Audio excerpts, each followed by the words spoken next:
प्रिय साधक, ये वीडियो कोई विषय नहीं बल्कि एक यात्रा है। यह आपके भीतर की उस गहराई को छूने का एक प्रयास है जिसे शब्द नहीं, केवल अनुभव जानता है। यदि आपने अपने जीवन में कभी भी सच्चे मौन को महसूस किया है तो आप इस वीडियो को अंत तक जरूर देखेंगे, अपने लिए, ईश्वर के लिए। हम सभी ध्यान करते हैं। कुछ लोग चुपचाप बैठते हैं, कुछ मंत्र जपते हैं, कुछ श्वास पर ध्यान देते हैं और कुछ विचार शून्यता की तलाश में बैठते हैं। लेकिन क्या आपने कभी सोचा है कि ध्यान करना और ध्यान होना में कितना गहरा अंतर है? जब हम ध्यान करते हैं तो कोई करने वाला होता है। यह मैं कर रहा हूं का भाव होता है। और जब तक यह मैं बीच में है, भगवान तक पहुंचना असंभव है, क्योंकि भगवान इस मैं के पार है। तो क्या हमारी पहली गलती ध्यान को भी एक काम की तरह देखना है? एक क्रिया, एक अभ्यास, एक कोशिश? और अगर ऐसा है तो क्या ध्यान हमारे लिए एक करने का उपक्रम बन गया है, बजाय इसके कि वह एक होने की अवस्था हो? क्या आपने कभी बिना कुछ किए, सिर्फ शांत होकर मन की हर हलचल को देखा है, उसे स्वीकार किया है, बिना उसे बदलने की कोशिश किए? ध्यान वहीं से शुरू होता है जहां कोशिश खत्म होती है। लेकिन हम में से 99% साधक ध्यान में भी प्रयास करते रहते हैं। हम मन को रोकते हैं, विचारों को हटाते हैं, शांति को बुलाने की कोशिश करते हैं और इसी कोशिश में हम शांति से दूर हो जाते हैं। सवाल यही है, क्या ध्यान में कोई कोशिश होनी चाहिए या कोशिश ही सबसे बड़ी बाधा है? ध्यान दरअसल भगवान को बुलाना नहीं है। ध्यान वह मौन है जिसमें भगवान प्रकट होते हैं। और मौन को बुलाया नहीं जा सकता, मौन को केवल जिया जा सकता है। तो क्या आप मौन को जीते हैं या उसे बुलाने की कोशिश करते हैं? मनुष्य का मन क्रिया में विश्वास करता है। कुछ करो तो कुछ मिलेगा। लेकिन आत्मा को पाने का मार्ग निष्क्रियता से होकर जाता है। एक ऐसी निष्क्रियता जो पूरी जागरूकता से भरी हो। यह पहली भूल है, ध्यान को एक प्रयास समझना, जबकि ध्यान प्रयास का अंत है। और यहीं से पहला सवाल उठता है जिसका जवाब केवल आप ही अपने भीतर दे सकते हैं। क्या मैं ईश्वर तक पहुंचने की कोशिश कर रहा हूं या बस उस मौन में बैठा हूं जहां ईश्वर अपने आप प्रकट होते हैं? शायद यह सवाल जितना सरल है उसका उत्तर उतना ही कठिन है। लेकिन ध्यान की यात्रा वहीं से शुरू होती है जहां उत्तर कठिन हो लेकिन मौन सच्चा हो। और जब हम पहली बार कोशिश करना छोड़ देते हैं तो कुछ बदलता नहीं बल्कि कुछ उतरता है। शायद ध्यान की शुरुआत वहीं से होती है जहां हम रुकते हैं। और जब हम रुकते हैं तभी हमें दिखाई देता है कि अब तक हम किस दिशा में चल रहे थे। लेकिन वह दिशा क्या थी और कहां गलती हुई?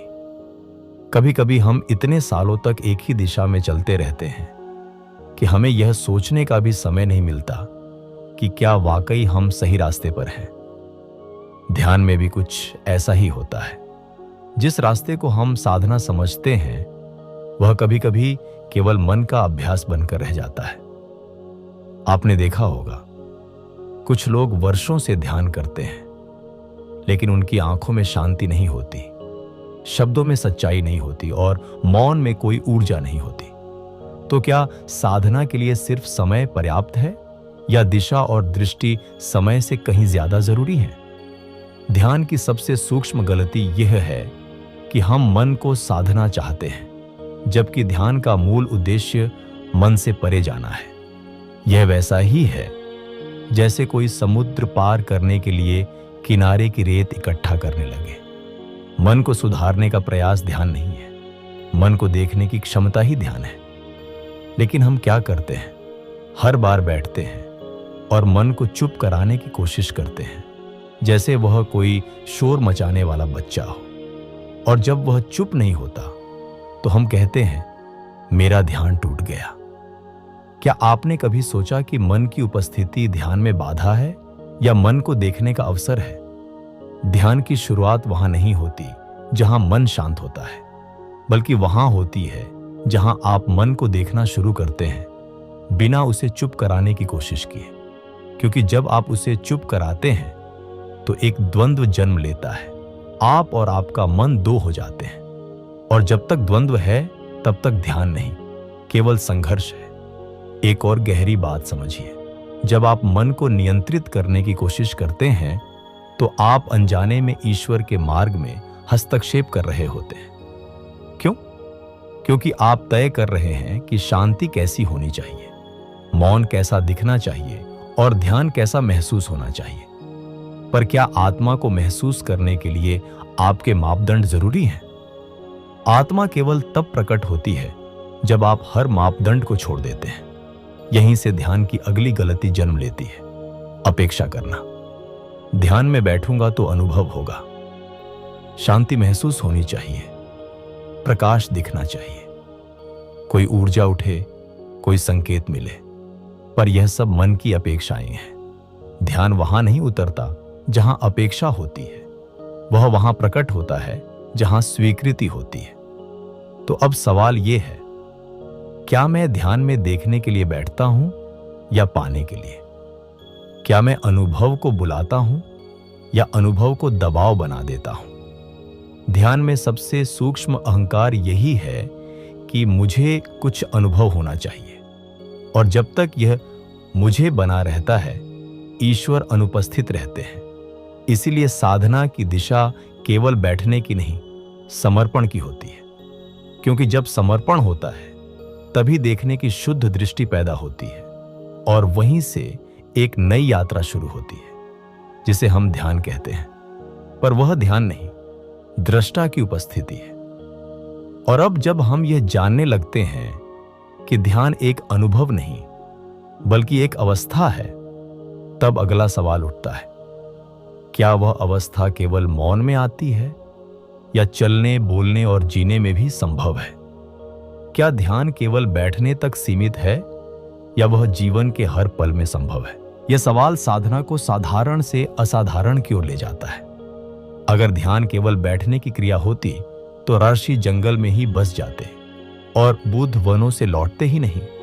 लेकिन वे लौटे, बोलने लगे, चलने लगे, लोगों के बीच रहने लगे, और तब भी ध्यान वही रहा। तो क्या ध्यान का असली रूप जीवन के बीचों बीच खड़ा मौन है?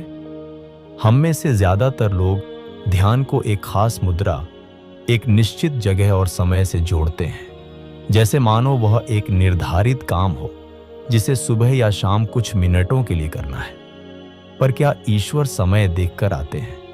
क्या शांति सिर्फ तब मिलती है जब हम आंखें बंद करते हैं, या शायद जब हम अपनी आंखों को खोलना सीखते हैं तभी सच्चा ध्यान उतरता है? कभी कभी हम इतने प्रयास में उलझ जाते हैं कि ध्यान हमें एक अभ्यास लगता है और जीवन एक बाधा। ध्यान में बैठें तो शांति है, लेकिन बाहर निकलें तो फिर वही अशांति, वही प्रतिक्रियाएं। तो क्या ध्यान सच में भीतर उतर गया था या वह सिर्फ कुछ पलों की मानसिक राहत थी? एक छोटी सी कहानी है। एक बूढ़े साधु से किसी ने पूछा, आप इतने वर्षों से ध्यान में हैं, क्या अब भी आप दिन में समय निकालकर ध्यान करते हैं? वह मुस्कुराए और बोले, नहीं, अब ध्यान मुझे समय निकालकर करता है। यह सुनकर वह व्यक्ति चौंक गया। साधु ने समझाया, पहले मैं ध्यान करता था, अब मैं ध्यान में हूं। यही अंतर है, ध्यान करना और ध्यान में होना। ध्यान करना एक सीमित समय की क्रिया है, जबकि ध्यान में होना जीवन की अवस्था है। अब सवाल यही है, क्या मेरा ध्यान मेरे जीवन से जुड़ा है या केवल मेरी साधना से? जब हम किसी से बात करते हैं तब क्या हम सच में वहां उपस्थित होते हैं? जब कोई प्रिय व्यक्ति बोलता है तब क्या हम सुनते हैं या केवल जवाब सोचते हैं? ध्यान केवल मौन में नहीं बल्कि सुनने में, देखने में, चलने में, जीने में भी प्रकट होता है।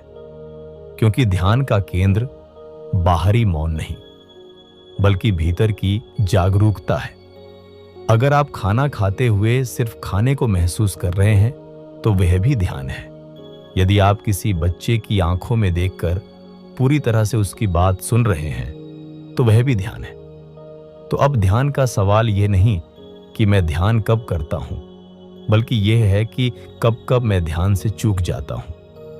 ध्यान एक अभ्यास नहीं, एक उपस्थिति है, और यह उपस्थिति तब भी संभव है जब आप बोल रहे हो, हंस रहे हो, चल रहे हो, यहां तक कि जब आप रो रहे हो। सच्चा ध्यान जीवन से कटा हुआ नहीं होता, वह जीवन में गहराई से बसा होता है।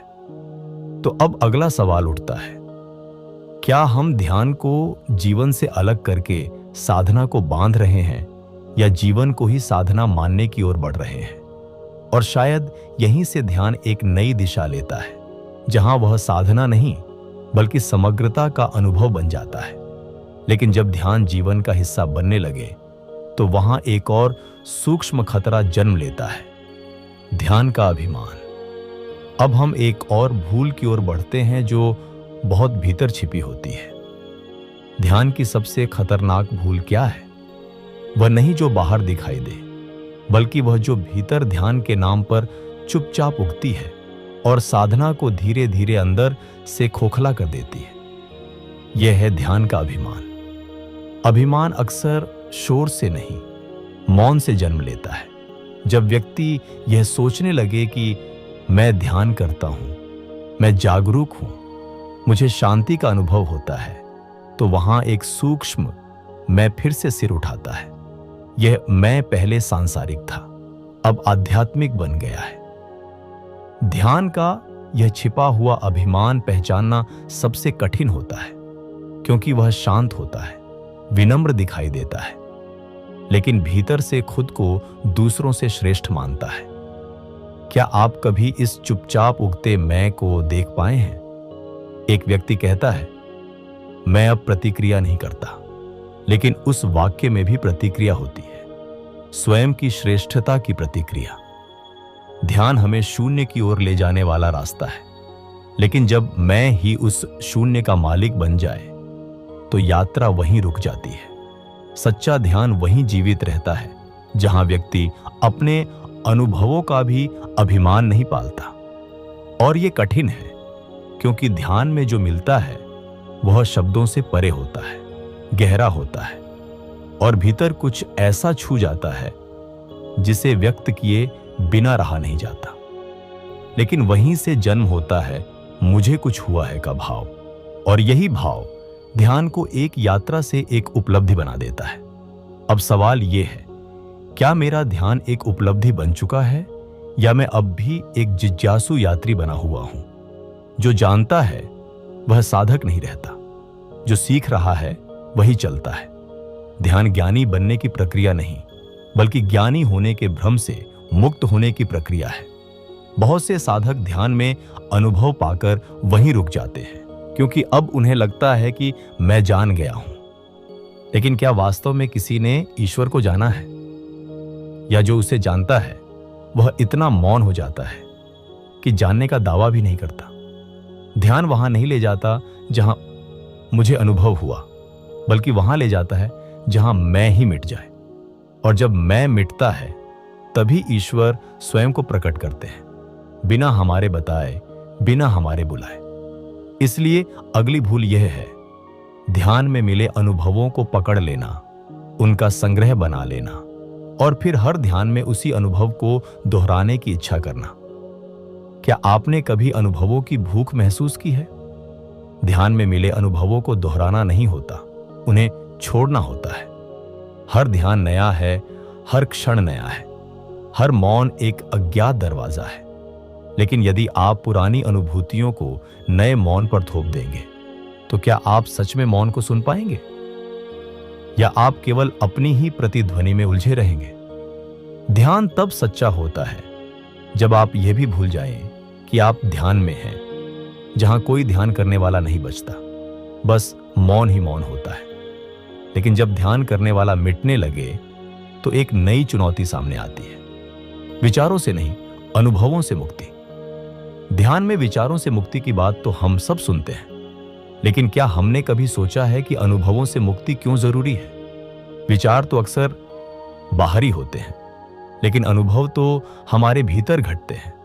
वे गहरे लगते हैं, दिव्य लगते हैं, और यहीं से एक नया बंधन शुरू होता है, आध्यात्मिक अनुभवों का बंधन। साधक ध्यान में बैठता है, कभी किसी प्रकाश का अनुभव होता है, कभी कंपन महसूस होता है, कभी कोई आंतरिक चित्र, कोई रहस्यमयी शांति, और मन तुरंत कहता है यही तो है, यही मुझे चाहिए।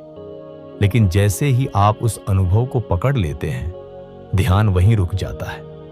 अब आप खोज नहीं रहे, अब आप केवल दोहराना चाहते हैं।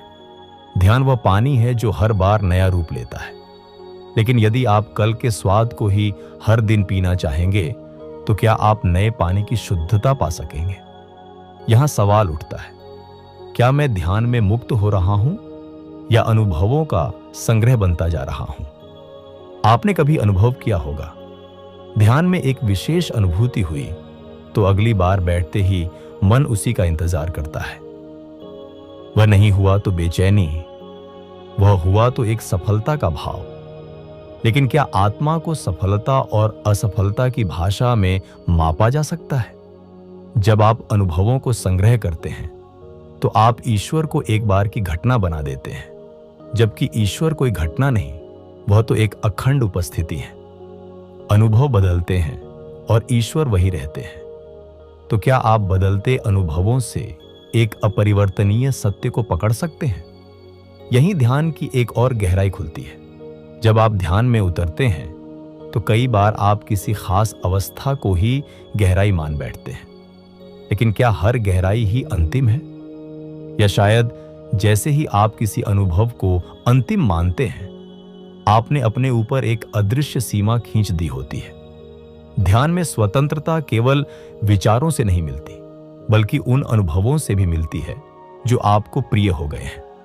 यह कठिन है क्योंकि अनुभव सच्चे लगते हैं, लेकिन वही सबसे सूक्ष्म मोह बन जाते हैं। एक सवाल जो आपको भीतर ले जाएगा, क्या मैं अनुभवों से मुक्त होकर ध्यान में हूं या अनुभवों पर निर्भर शांति में बंद हूं? ध्यान की परिपक्वता वहीं से शुरू होती है, जहां आप अनुभव को आने दो, जाने दो कहकर बस मौन में टिके रहते हैं। और यही मौन ईश्वर की ओर खुलने वाला एकमात्र सच्चा द्वार है। साधक वह नहीं जो प्रकाश देखे, साधक वह है जो प्रकाश के पीछे मौन को देख पाए। और जब साधक अनुभवों से भी मुक्त हो जाता है, तब उसके भीतर एक गहरी शून्यता जन्म लेती है। अब सवाल है, क्या यह शून्यता भय है या ईश्वर का पहला स्पर्श? जिस क्षण ध्यान में सब कुछ छूटने लगता है, विचार, यादें, अनुभव, उस क्षण भीतर एक अजीब सी स्थिति पैदा होती है, पूर्ण शून्यता। यह शून्यता कोई खालीपन नहीं होती, यह वह क्षण होता है जब साधक पहली बार ईश्वर की अनुपस्थिति को भी गहराई से देखता है। लेकिन चौंकाने वाली बात यह है कि यहीं से डर शुरू होता है। क्यों? क्योंकि अब तक तो कुछ था, कोई विचार था, कोई अनुभव था, कोई अर्थ था। अब सब कुछ मिट चुका है, बच गया है सिर्फ मौन, अपरिचित, अज्ञात, अनाम। हम सब ने जीवन भर किसी न किसी चीज से अपनी पहचान बनाई है। मैं यह हूं, मुझे यह जानना है, मुझे यह पाना है, मैं इस अनुभव तक पहुंचा हूं। लेकिन जब ध्यान में वह सब छिन जाए तो कौन बचता है? यही सवाल भीतर उठता है, मैं कौन हूं जब कुछ भी नहीं बचा? यह सवाल कोई दर्शन नहीं, एक जलता हुआ अनुभव है। कई साधक यहां से लौट जाते हैं क्योंकि उन्हें लगता है कि कुछ नहीं हो रहा, ये तो खालीपन है, कोई दिव्य अनुभूति नहीं, कोई प्रकाश नहीं, कोई आवाज नहीं। शायद मेरी साधना विफल है। लेकिन वे नहीं समझ पाते कि वही शून्यता, वही पूर्ण मौन, वही केंद्रहीन अनुभवहीनता ईश्वर का पहला स्पर्श है। क्योंकि ईश्वर घटनाओं में नहीं आते, वह अनघटित में उतरते हैं। अब एक गहरा सवाल उठता है, क्या आप उस क्षण को सह सकते हैं जब सब कुछ छिन जाए और आपको कुछ भी पकड़ने को न मिले? क्या आप उस शून्य को गले लगा सकते हैं जिसमें मैं भी नहीं बचा? क्योंकि जो वहां रुक गया वही ध्यान में परिपक्व होता है। यह शून्यता पहली बार साधक को उस पार झांकने का मौका देती है, क्योंकि अब न विचार है, न अनुभव, न पहचान, न अपेक्षा, बस अस्तित्व है, एक गहरा मौन। यह मौन एक आकाश की तरह है जिसमें कुछ भी नहीं, फिर भी सब कुछ समाया हुआ है। ध्यान की सबसे बड़ी छलांग यही लगती है जब आप अनुभव से भी नहीं डरते और अनुभवहीनता से भी नहीं भागते। यहीं से साधक की ऊर्जा केंद्र से ऊपर उठती है, बिना किसी इच्छा, बिना किसी प्रयास के। ध्यान अब क्रिया नहीं, स्थिति बन जाती है। अब कुछ करना नहीं, बस होना है। शून्यता जहां साधक मिट जाता है, वहीं से प्रकाश का बीज फूटता है। और तभी पहली बार यह समझ आता है कि ईश्वर कोई प्राप्त करने की चीज नहीं, वह तो हमारी अनुपस्थिति में प्रकट होते हैं। लेकिन जब यह मौन भीतर स्थिर होने लगता है, तब एक और भ्रम जन्म लेता है। अब मैं पहुंच गया हूं। अब अगली गलती सामने आती है, मुक्ति की कल्पना। सबसे खतरनाक भ्रम वही होता है जो हमें लगता है कि अब हम भ्रम से मुक्त हो चुके हैं। ध्यान में जब वर्षों की साधना के बाद भीतर शांति, मौन और स्थिरता महसूस होने लगती है, तो एक नया विचार चुपचाप सिर उठाता है। अब मैं पहुंच गया हूं, अब मुझे कुछ और नहीं चाहिए, अब मैं मुक्त हूं। यह विचार बाहर से बुद्धिमत्ता जैसा दिखता है, पर भीतर से यह एक नया मैं बन जाता है, जो और भी सूक्ष्म और मजबूत होता है। ध्यान की सबसे गहरी भूलों में से एक है मुक्ति की कल्पना। मुक्ति जिसे हम लक्ष्य समझते हैं, वह जब कल्पना बन जाती है तो साधक वहीं अटक जाता है। वह अब खोज नहीं करता, वह अब प्रश्न नहीं पूछता, क्योंकि उसे लगता है कि अब तो सब मिल गया है। लेकिन क्या आत्मा की यात्रा कभी पूरी होती है, या वह उतनी ही अनंत है जितना अस्तित्व स्वयं? कई साधकों की साधना इस बिंदु पर ठहर जाती है। वे एक अवस्था को परम अवस्था मान लेते हैं, पर क्या परम अवस्था को कोई शब्द दे सकता है? यदि आप किसी अवस्था को पकड़ सके तो वह स्थायी नहीं हो सकती, और जो स्थायी नहीं वह मुक्ति नहीं। अब यहां से एक बहुत सूक्ष्म पर महत्वपूर्ण सवाल जन्म लेता है, क्या मेरा मौन भी एक अनुभव है, या यह मेरी प्रकृति बन चुका है? यदि वह एक अनुभव है तो वह आएगा और जाएगा, लेकिन यदि वह प्रकृति है तो उसके होने का कोई दावा नहीं होगा। जैसे आकाश अपने आकाश होने की घोषणा नहीं करता, वैसे ही मुक्त व्यक्ति अपनी मुक्ति का दावा नहीं करता। क्यों? क्योंकि जो मुक्त है वह जानता है कि कोई बंधन कभी था ही नहीं। मुक्ति कोई उपलब्धि नहीं, बल्कि एक बोध है, और वह बोध भी ऐसा नहीं जिसे किसी से कहा जा सके। वह इतना मौन है कि केवल सांसों के बीच बहता है, और इतना हल्का कि वह केवल उसी को महसूस होता है जिसने स्वयं को पूरी तरह छोड़ दिया हो। अब अगला सवाल, क्या मुक्ति पाने की चाह भी एक बंधन है? क्या आप इसलिए ध्यान करते हैं कि किसी दिन पूर्ण हो जाए, या आप इसलिए ध्यान करते हैं क्योंकि पूर्णता पहले से ही आपके भीतर है और आप केवल उसके पर्दे हटा रहे हैं? जब हम यह मान लेते हैं कि अब मैं जान गया हूं, तो हम उस ज्ञान पर दरवाजा बंद कर लेते हैं जो शब्दों से परे होता है। सच्चा साधक वही है जो अंत तक जिज्ञासु बना रहता है, जिसे कोई अनुभव नहीं रोक सकता, कोई शांति नहीं बांध सकती, कोई मुक्ति भी नहीं लुभा सकती। क्योंकि जो मुक्त हो जाता है वह मुक्ति शब्द तक को भूल जाता है। लेकिन जब शब्द खोने लगते हैं और मौन भी एक सीमा लगने लगे, तब साधक पहली बार शुद्ध उपस्थिति को स्पर्श करता है, जहां कुछ नहीं बचता सिवाय अस्तित्व की गंध के। कुछ क्षण ऐसे होते हैं ध्यान में जब शब्द चुप हो जाते हैं, धारणाएं पिघल जाती हैं और मौन भी कोई अनुभव नहीं रहता। वहां न कुछ बोलने को बचता है, न सुनने को। बस एक उपस्थिति होती है, बिना नाम की, बिना रूप की। यह कोई उपलब्धि नहीं, कोई चमत्कार नहीं, बल्कि एक अत्यंत साधारण अवस्था होती है। इतनी साधारण कि हम अक्सर उसे पहचान नहीं पाते। और फिर भी यही शुद्ध उपस्थिति संपूर्ण अस्तित्व का मूल है। इस अवस्था में कोई मैं नहीं होता, कोई तू नहीं होता, न कोई साधक होता है, न साधना। बस एक संवेदना की मैं हूं, लेकिन यह मैं भी वैसा नहीं जैसा हम बोलते हैं। यह तो स्वतः उपस्थित चेतना है जिसे कोई नाम नहीं दिया जा सकता। अब सवाल यह नहीं कि मैं ध्यान में हूं या नहीं, बल्कि यह है, क्या मैं इस क्षण में पूरी तरह उपस्थित हूं? क्या मेरे भीतर विचार के बिना जानने की क्षमता है? क्या मैं इस क्षण को बिना व्याख्या के, बिना विश्लेषण के बस अनुभव कर सकता हूं? शुद्ध उपस्थिति कोई मानसिक स्थिति नहीं, बल्कि वह अवस्था है जहां मन अनुपस्थित होता है और केवल होना बचता है। आपने कभी किसी शांत झील को देखा है जहां पानी इतना स्थिर होता है कि उसमें आकाश स्पष्ट झलकता है? ऐसे ही ध्यान के इस क्षण में हमारा भीतर इतना शांत होता है कि उसमें साक्षात सत्य प्रतिबिंबित होने लगता है। लेकिन यहां भी एक भ्रम संभव है, उपस्थिति को पकड़ने का प्रयास। जैसे ही आप कहते हैं हां यह वही क्षण है, वही क्षण बीत चुका होता है, क्योंकि शुद्ध उपस्थिति कभी कथन नहीं बन सकती, वह केवल घटना है। अब एक गहरा सवाल उठता है, क्या मैं इस क्षण को महसूस कर रहा हूं या उसे पकड़ने की कोशिश कर रहा हूं? जो महसूस करता है वह बहता है, जो पकड़ता है वह बांधता है। ध्यान कोई चीज पाने की प्रक्रिया नहीं, बल्कि चीजों को खो देने की स्वीकृति है।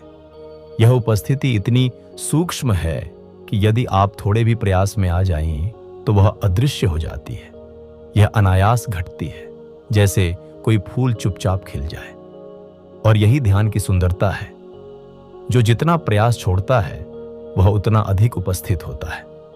अब साधक को यह नहीं जानना होता कि वह कहां पहुंचा, बल्कि यह देखना होता है कि क्या वह अब भी यहां है, पूरी तरह, पूर्ण रूप से।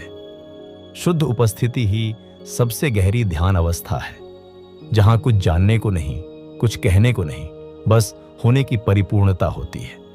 परंतु जब यह होने की परिपूर्णता भीतर स्थायी होने लगती है, तब एक और अदृश्य द्वार खुलता है और साधक का सामना होता है सबसे सूक्ष्म परत से, स्वीकृति की परीक्षा। क्या आप सच में स्वीकृति को जानते हैं या केवल उन्हीं चीजों को स्वीकार करते हैं जो आपकी सुविधा के अनुसार हों? ध्यान जब भीतर गहराई से स्थिर हो जाता है तो जीवन साधक को सबसे कठिन परीक्षा में डालता है, स्वीकृति की। यह भीतर की गहराई से उठने वाली पूर्ण अनुमति होती है कि जीवन जैसा है वह वैसा ही स्वीकार्य है। किसी बदलाव की कामना नहीं, किसी परिस्थिति को बदलने का आग्रह नहीं, बस मौन से एक स्वीकृति की जो है वही होना चाहिए था। यह सुनने में सरल लगता है, लेकिन जब जीवन कुछ ऐसा दिखाता है जो आपकी भीतर की शांति को तोड़ देता है, तब वहां यह सवाल खड़ा होता है, क्या मैं इस क्षण को पूरी तरह स्वीकार कर पा रहा हूं जैसा यह है वैसा? जैसे जैसे ध्यान गहराता है, जीवन साधक को ऐसे अनुभव देता है जहां केवल सत्य को स्वीकारना ही उपाय होता है। कोई विकल्प नहीं होता, न बचाव, न विरोध, न प्रतिक्रिया, केवल मौन और उसकी छाया में पूर्ण समर्पण। लेकिन यहां भी एक सूक्ष्म खतरा है। कई लोग स्वीकृति को समझौते के रूप में जीते हैं। वे बाहर से स्वीकार करते हैं, पर भीतर कहीं एक द्वंद्व, एक शिकायत, एक असहमति पल रही होती है।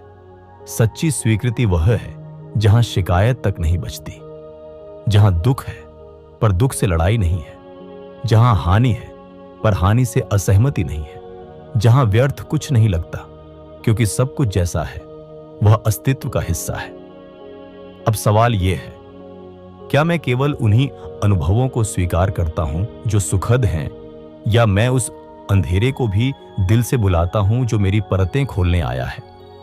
ध्यान हमें केवल मौन नहीं देता, वह हमें जीवन की कठोर सच्चाइयों से प्रेम करना सिखाता है। सच्चा साधक वही होता है जो भीतर से यह कह सके, यदि यही मेरा रास्ता है तो मैं इसे श्रद्धा से चलूंगा, चाहे यह कांटों से भरा क्यों न हो। यह स्वीकृति ध्यान का सबसे गहरा रूप है, क्योंकि यहां आप कुछ भी बदलना नहीं चाहते, आप केवल उससे एक हो जाते हैं। एक क्षण आता है जब साधक का हृदय इतना खुल जाता है कि उसमें विरोध की कोई भाषा नहीं बचती। वहां केवल मौन नहीं होता, वहां एक प्रेम भरा समर्पण होता है, और तब जीवन आपको वही देता है जिससे आप डरते थे। लेकिन इस बार आप डरते नहीं, आप बस उसे गले लगाते हैं, जैसे वह ईश्वर का ही रूप हो।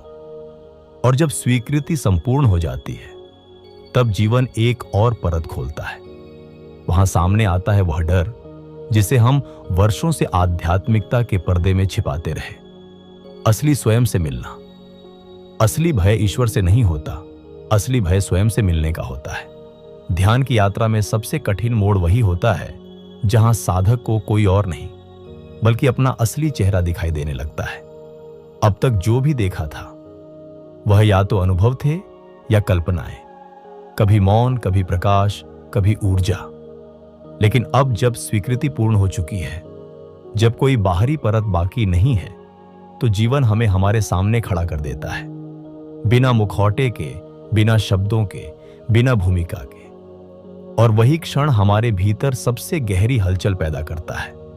क्यों? क्योंकि हम इतने वर्षों तक या तो किसी आदर्श को जीते रहे या किसी आध्यात्मिक छवि को।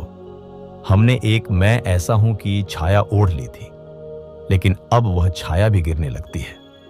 अब सवाल बनता है, मैं कौन हूं जब न कोई छवि बची, न कोई आदर्श, न ही कोई आध्यात्मिक पहचान? क्या मैं वह हूं जो गहराइयों में अकेला, नंगा, अनिश्चित और असहाय खड़ा है? या शायद मैं उससे भी परे कुछ हूं जिसे अब तक कभी देखा ही नहीं? साधना की शुरुआत में हम स्वयं को पाना चाहते हैं, लेकिन जब वह मिलना घटित होने लगता है तो हम चौंक जाते हैं, क्योंकि स्वयं वैसा नहीं होता जैसा हमने कल्पना में रचा होता है। हम पाते हैं कि उसमें अंधेरा भी है, गुस्सा भी, अहम भी, पुरानी पीड़ाएं भी। लेकिन अब उन्हें नकारा नहीं जा सकता, क्योंकि वे आपके भीतर से ही उठी हैं। वे अब किसी और की जिम्मेदारी नहीं, बल्कि आपकी अपनी छाया है। और यही वह क्षण होता है जहां बहुत से साधक डर जाते हैं। वे सोचते थे कि ध्यान उन्हें शुद्ध, पवित्र, आदर्श बना देगा, लेकिन ध्यान तो केवल सच दिखाता है, और सच हमेशा सुंदर नहीं होता। अब एक गहरा सवाल, क्या मैं अपनी छाया को देख सकता हूं बिना उसे बदलने की कोशिश किए? क्या मैं उसे सिर्फ इसीलिए देख सकता हूं क्योंकि वह मेरा ही हिस्सा है? ध्यान वहां से शुरू नहीं होता जहां सब सुंदर हो, बल्कि वहां से शुरू होता है जहां सब सच हो। और जब साधक यह सहन कर पाता है, तब भीतर एक क्रांति घटती है। अब आप आत्मा के संपर्क में नहीं आते, अब आप स्वयं आत्मा के दर्पण में उतर जाते हैं। आप वही नहीं रहते, न शिष्य, न साधक, न खोजी। अब आप सिर्फ एक जीवित अनुभव बन जाते हैं, जो हर क्षण में स्वयं को देख रहा है, बिना प्रतिक्रिया, बिना निर्णय के। ध्यान का यही मोड़ सबसे असहज और सबसे निर्णायक होता है, क्योंकि यहां कोई वापस नहीं जा सकता। और जब साधक स्वयं की पूरी परछाई को स्वीकार कर लेता है, तब जीवन उसे भीतर की अगली और अंतिम दिशा में मोड़ता है, जहां कर्ता का बोध धीरे धीरे गलने लगता है। ध्यान की सबसे सूक्ष्म गलती वही है जिसे हम सबसे गहराई से निभाते हैं, कर्ता बनने का मोह। जब साधक ध्यान में स्थिर हो जाता है, जब अनुभव शांत हो जाते हैं, जब भीतर की छाया तक स्वीकार ली जाती है, तब भी एक अहंकार बचा रह जाता है, जो कहता है, मैं साधना कर रहा हूं, मैं जान गया हूं, मैं अब बदल गया हूं। यही मैं ध्यान की सबसे अंतिम बाधा है, क्योंकि यह मैं अब और ज्यादा पवित्र दिखता है और भीतर उतना ही सूक्ष्म होता चला जाता है। वह अब कोई प्रदर्शन नहीं करता, वह भीतर मौन बैठा रहता है, लेकिन वह अब भी कर्ता बना रहता है। अब सवाल यह नहीं कि क्या मैं ध्यान कर रहा हूं, बल्कि यह है, ध्यान में क्या मैं बचा है? क्योंकि जब तक कोई करता है, तब तक कोई क्रिया है, और जहां क्रिया है वहां द्वैत है। यहां ध्यान एक ऐसी स्थिति में प्रवेश करता है जहां साधक को धीरे धीरे अपने करने के भाव को छोड़ना पड़ता है। अब ध्यान, मैं ध्यान कर रहा हूं नहीं होता, बल्कि सिर्फ ध्यान हो रहा है। जैसे फूल अपने आप खिलते हैं, जैसे हवा अपने आप बहती है, जैसे सूर्य अपने आप उदित होता है, वैसे ही ध्यान घटता है। आप इसे ला नहीं सकते, आप इसे साध नहीं सकते। आप केवल इतना कर सकते हैं कि कर्ता हट जाए, और यही सबसे कठिन त्याग है, क्योंकि कर्ता तो हमारी पूरी चेतना की नींव रहा है। जब कुछ अच्छा घटता है, हम कहते हैं मैंने किया। जब कोई अनुभव आता है, हम कहते हैं मुझे हुआ। लेकिन अब जब सब कुछ अंदर स्वाभाविक रूप से बह रहा है तो यह जानना पड़ता है, मैं नहीं कर रहा बल्कि यह हो रहा है। अब एक सवाल, क्या आप उस क्षण को सह सकते हैं जब आपके भीतर कुछ हो रहा है लेकिन उसे आप नियंत्रित नहीं कर रहे? क्या आप अपने जीवन में घट रही भीतर की प्रक्रियाओं को बिना हस्तक्षेप के देख सकते हैं? बिना हस्तक्षेप, बिना दावे, बिना गर्व के। ध्यान वहां से परिपक्व होता है जहां साधक खुद को एक अनुभव नहीं बल्कि एक प्रवाह की तरह देखने लगता है, जहां कोई शुरुआत नहीं, कोई अंत नहीं, कोई पहचान नहीं, सिर्फ उपस्थिति। कर्तापन का त्याग ही ध्यान की अंतिम शुद्धि है। यह त्याग बलपूर्वक नहीं होता बल्कि समझ से होता है, और यह समझ कोई विचार नहीं बल्कि एक अनुभूति है। एक दिन भीतर से यह फूटता है, मैं करता नहीं, मैं तो बस घट रहा हूं, और तभी जीवन का भार आपके कंधों से उतरता है। अब कोई नियंत्रक नहीं, अब कोई तय करने वाला नहीं, अब केवल एक मौन साक्षी जो हर क्षण को बस देख रहा है, जैसे कोई दर्पण, निर्लिप्त, निष्कलंक। और जब कर्ता का भ्रम गल जाता है तब साधक पहली बार उस मौन से परिचित होता है जो केवल चुप नहीं बल्कि साक्षी की उपस्थिति में स्वयं को प्रकट करता है। मौन केवल शब्दों की अनुपस्थिति नहीं है, मौन वह जगह है जहां स्वयं का कोई विचार भी नहीं बचता। और जब कर्ता गल जाता है तो साधक उस मौन के संपर्क में आता है जो बाहर से नहीं आता बल्कि भीतर पहले से ही उपस्थित था। इस मौन में कोई मैं नहीं बोलता, कोई सोच नहीं उठती, कोई प्रयास नहीं होता। यह मौन खालीपन नहीं बल्कि पूर्णता से भरा शून्य होता है। यह वही मौन है जिसकी झलक बुद्ध की आंखों में थी, जिसकी गूंज कबीर की वाणी में थी, जिसकी सुगंध मीरा की भक्ति में बहती थी। पर यह न किसी शब्द में उतरता है, न किसी अनुभव की पकड़ में आता है। यह मौन घटित नहीं होता, यह तो बस प्रकट होता है जब भीतर से सब हट जाता है जो मैं कहलाता है। अब सवाल यह नहीं है कि मैं कितना शांत हूं, बल्कि यह है, क्या मैं उस मौन में डूबा हूं जो मेरी उपस्थिति से भी परे है? क्या मैं उस मौन को देख सकता हूं जो किसी स्थिति से नहीं जुड़ा है, जो बस है? जैसे आकाश, ध्यान की गहराई यहीं से शुरू होती है, जब मौन कोई प्रयास नहीं, कोई अभ्यास नहीं, बल्कि केवल होने की स्वाभाविक अवस्था बन जाता है। अब आप उस मौन में होते हैं जहां विचार उठते हैं, और आप केवल उन्हें उठते हुए देखते हैं। आप उन्हें पकड़ते नहीं, उनसे लड़ते नहीं, उन्हें सुधारते नहीं, आप बस साक्षी होते हैं। और यही साक्षी भाव वह अगला कदम है जहां ध्यान क्रिया से स्वभाव में बदल जाता है। साक्षी होने का अर्थ है हर क्षण को वैसे ही देखना जैसा वह है, बिना उसे अच्छा या बुरा कहे, बिना बदलने की इच्छा, बिना पकड़ने या त्यागने की प्रवृत्ति के। बस जो घट रहा है वह घट रहा है। अब एक सवाल, क्या मैं अपने भीतर उठती हर लहर को बिना हस्तक्षेप के देख सकता हूं? क्या मैं उन भावनाओं को बस बहने दे सकता हूं जैसे नदी को बहने देते हैं, बिना यह पूछे कि वह कहां जाएगी? मौन और साक्षी भाव का यह संगम साधक को पहली बार उस शांति से परिचित कराता है जो समय और मन से परे है। वह शांति जिसका कोई कारण नहीं होता, जिसका कोई उद्देश्य नहीं होता, वह बस होती है। इस शांति को आप किसी को समझा नहीं सकते, क्योंकि यह किसी प्रमाण की मोहताज नहीं होती। यह वही शांति है जिसे देखकर भीतर कहने को कुछ नहीं बचता, सिर्फ एक मौन हृदय रह जाता है जो अस्तित्व के साथ लयबद्ध हो गया है।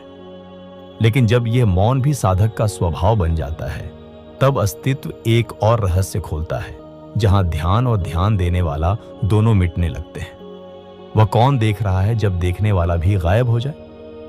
ध्यान की यात्रा का सबसे मौन विस्फोट तब होता है जब साधक को यह अनुभव होने लगता है कि अब ध्यान करना भी एक अतिरिक्त काम है।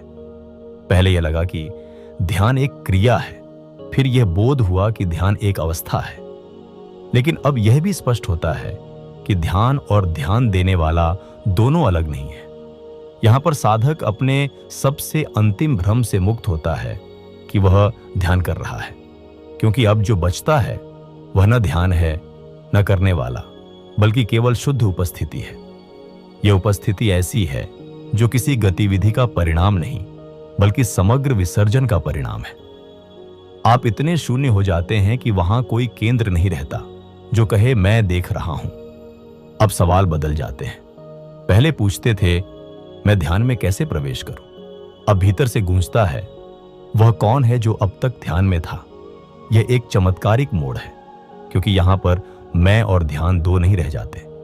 अब आप ध्यान नहीं करते, अब आप ही ध्यान है। बोलचाल की भाषा में यह कहना सरल है, लेकिन इसे जीना वह सबसे मौन विस्फोट है। यहां न कोई अभ्यास बचता है, न कोई तकनीक, न कोई विधि, न कोई साधना। अब केवल अस्तित्व की अनायास झलक होती है, जो किसी प्रयत्न से नहीं आती, बल्कि होने की पूर्ण स्वीकृति से प्रकट होती है। क्या आप उस अवस्था को महसूस कर सकते हैं जहां करने के लिए कुछ नहीं, सोचने के लिए कुछ नहीं, बोलने के लिए कुछ नहीं, और फिर भी सब कुछ संपूर्णता से घट रहा है? अब आप न ध्यान दे रहे होते हैं, न विचारों को देख रहे होते हैं। अब आप स्वयं ही वह खालीपन बन जाते हैं जिसमें सब कुछ आ जा रहा है, और आप न उसका हिस्सा हैं न उससे अलग। आप केंद्रहीन विस्तार हैं। ध्यान अब कोई सीमा नहीं देता। ध्यान अब कोई परिभाषा नहीं है। ध्यान अब साक्षी का भी विसर्जन है। यह वह अवस्था है जहां आप अब किसी विशेष अनुभव की प्रतीक्षा नहीं करते।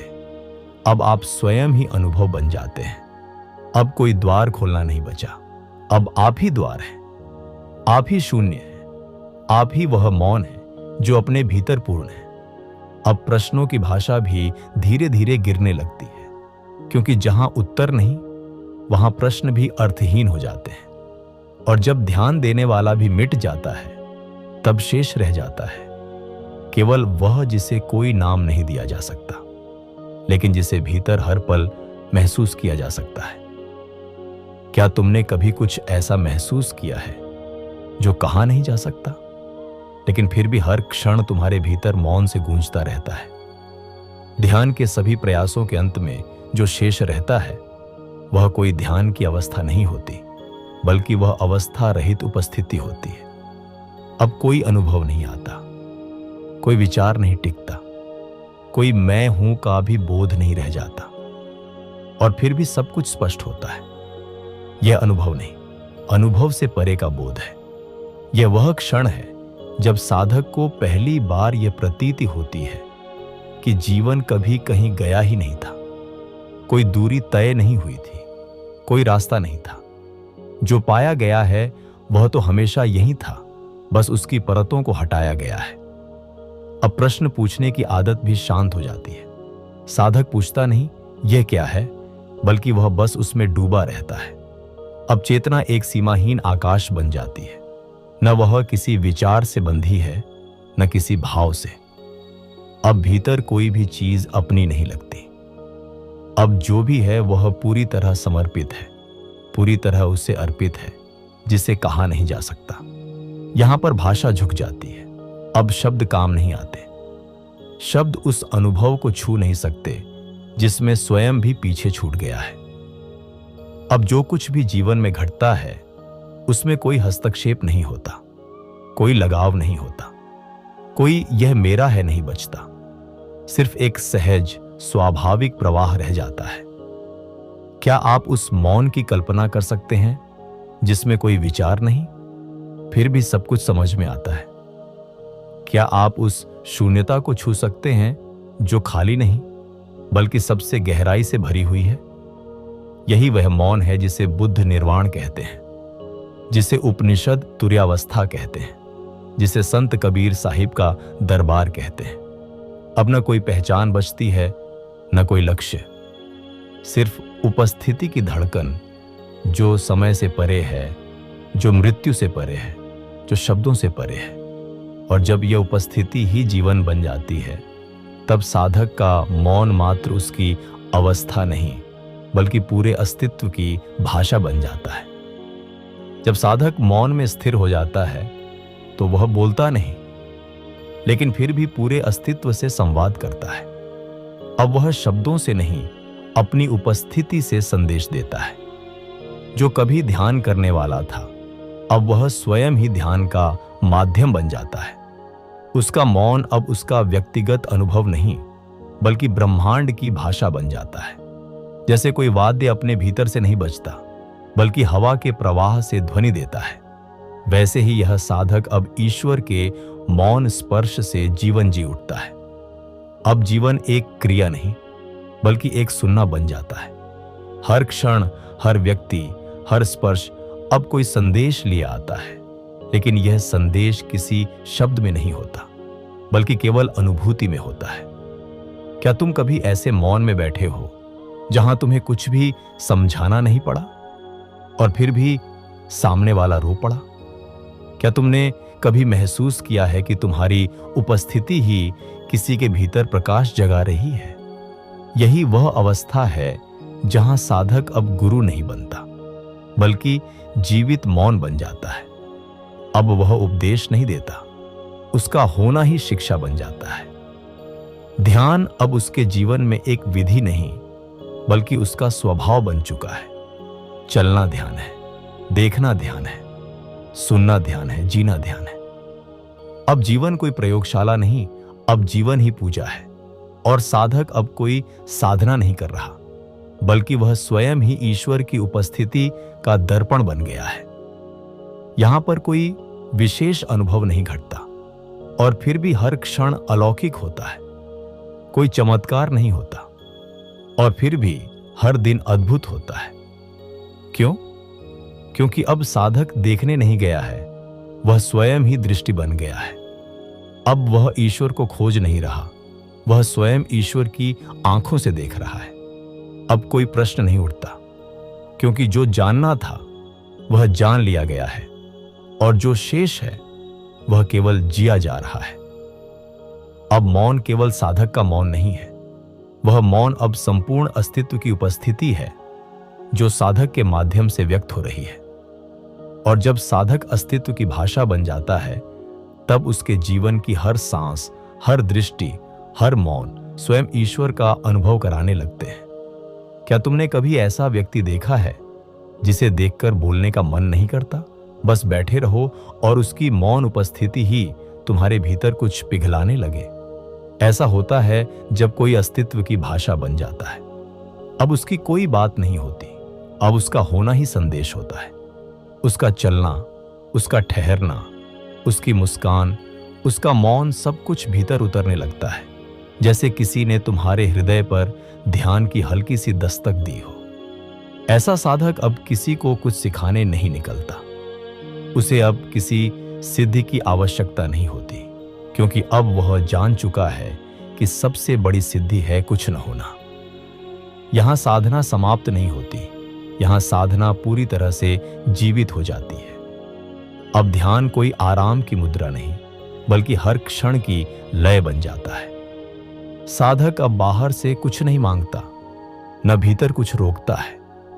अब वह पूर्ण स्वीकृति का जीवित प्रतीक है।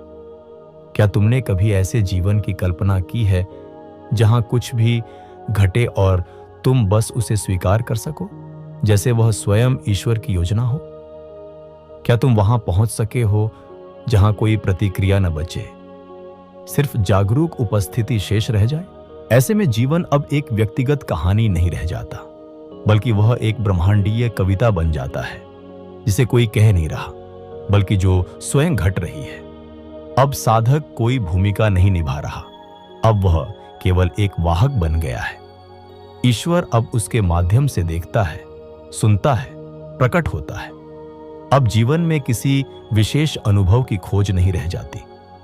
अब हर अनुभव ईश्वर के होने का अवसर बन जाता है। खुशी हो या पीड़ा, सफलता हो या असफलता, मिलना हो या खोना, हर क्षण अब एक आंतरिक विनम्रता को जन्म देता है। साधक अब कहना नहीं चाहता कि मैं जान गया हूं, बल्कि उसके मौन से यह स्पंदन निकलता है, अब कुछ जानने को बाकी नहीं, अब सब कुछ समर्पित है। यही वह मोड़ है जहां साधक जीवन नहीं जीता, बल्कि जीवन उसे जीने लगता है। और जब जीवन साधक को जीने लगता है, तब अहंकार की अंतिम छाया भी घुलने लगती है और वहां शुरू होता है एक और गहरा विसर्जन। अहंकार का अंतिम रूप कभी कभी इतना सूक्ष्म होता है कि साधक उसे आध्यात्मिक उपलब्धि समझ बैठता है। यह भ्रम सबसे गहरा होता है, क्योंकि यह अहंकार अब मैं कुछ नहीं हूं का मुखौटा पहन लेता है। और ठीक यही ध्यान की यात्रा अपने सबसे गहरे विसर्जन में प्रवेश करती है। अब सवाल यह नहीं रह जाता कि क्या मैं ध्यान में हूं, बल्कि यह कि क्या अब भी कोई भीतर है जो अनुभव का मालिक बनना चाहता है। यहां साधक को अपने भीतर की अंतिम पहचान भी छोड़नी होती है, वह जो अब तक स्वयं को एक ज्ञानी, एक साधक, एक अनुभवकर्ता समझता रहा। क्योंकि जब जीवन तुम्हें जीने लगे तो तुम जीवन में कोई निशानी नहीं छोड़ते, तुम बस होते हो, लेकिन तुम्हारा होना भी मौन में विलीन हो जाता है। यहां ध्यान समाप्त नहीं होता, यहां ध्यान जीवन के पार उतर जाता है। प्रिय साधक, यदि आपने इस पूरी श्रृंखला को मन, मौन और हृदय से अनुभव किया है, तो आप अब उस मौन की दहलीज पर हैं, जहां शब्द नहीं पहुंचते, केवल अनुभूति बोलती है। इस यात्रा में आपके साथ होना हमारे लिए केवल सौभाग्य नहीं, एक पवित्र जिम्मेदारी रहा। यदि इस एक एक वाक्य ने आपके भीतर के द्वार पर हल्की सी दस्तक दी हो, तो उसे नजरअंदाज मत कीजिए। अपने भीतर उतरिए, शब्दों से परे जाइए, वहीं सत्य आपका इंतजार कर रहा है। हम आपका आभार प्रकट करते हैं कि आपने इस ध्यान की साधना को केवल देखा नहीं, बल्कि जीने का साहस किया। और यदि यह अनुभव आपके हृदय को छू सका हो, तो आपसे एक छोटी सी प्रार्थना है। इस वीडियो को लाइक करें, अपना अनुभव कमेंट में साझा करें और चैनल को सब्सक्राइब करना न भूलें, ताकि यह ध्यान की ज्योति हम सभी के जीवन में प्रकाशित होती रहे। हम फिर मिलेंगे, शब्दों से नहीं, बल्कि उसी मौन में जहां साधक और ईश्वर दो नहीं रहते। मौन के पथ पर आपका एक सहयात्री